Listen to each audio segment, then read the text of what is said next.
Chicken dry ফ্রাইটা দেখতে যেমন সুন্দর হয়েছে, খেতেও সেই লেভেলের টেস্টি হয়েছিল। তো বানিয়েছিল আমার বর। তো ও এটাতে ফার্স্টে রসুন আর আদাটা দিয়ে দিয়েছিল তেলে, তারপর এটাতে পেঁয়াজ, ক্যাপসিকাম, টমেটো, গ্রিন মটর আর কাঁচা লঙ্কা দিয়েছে। এটাতেও বাকি আর অন্য কোনো মশলা ইউজ করেনি, হলুদ, লাল লঙ্কার গুঁড়ো আর নুন দিয়েছিল। আর ভেজে রাখা চিকেন ছিল, সেই বোনলেস চিকেনটা দিয়েছে। আর সবশেষে কাসুরি মেথি দিয়েছিল। আর এটাতে ও কোনো স্মোক দেওয়া ছাড়াই এটাতে স্মোকি ফ্লেভার নিয়ে আসে। তো এই জন্যই আমাদের এটা খুব পছন্দ। তো ও যখনই বাড়িতে আসে ওর কাছে লিটারেলি বায়না করা হয় যে এই চিকেন ড্রাই ফ্রাইটা বানিয়ে খাওয়ানোর জন্য। তো আমাদের তো হোটেল আছে, তো ও আগে পারতো না এসব কিছু রান্না করতে, তো দেখে দেখে এখন শিখে গেছে, সবটাই শিখে গেছে, সবটাই ও অনেক কিছুই পারে ও বানাতে সুন্দর করে।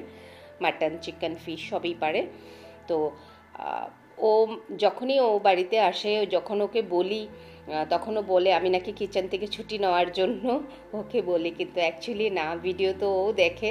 তো ওকে বলি না, ওকে এটাই ভিডিওর মাধ্যমে বলছি যে না, ও সত্যি ভালো রান্না করে, তাই আমরা বায়না করি যে আমাদের বানিয়ে খাওয়ানোর জন্য।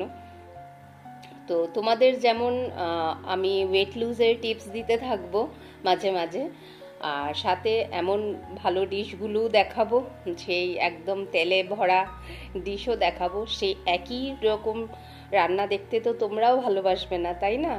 সব সময় শুধু কম খাও, কম তেল, এইসব নিশ্চয়ই পছন্দ করবে না। তাই ভ্যারিয়েশন দিতে ট্রাই করব। আর তোমাদের যদি ভালো লাগে তাহলে আমি গ্রেটফুল তোমাদের কাছে।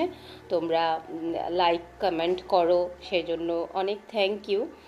আশা রাখছি সাপোর্ট করবে, আর তোমাদের সাপোর্ট পেলে এগিয়ে যেতে পারবো, আর তোমাদের কাছে নতুন নতুন ভিডিও নিয়ে আসার চেষ্টা করব। So thank you so much সবাইকে।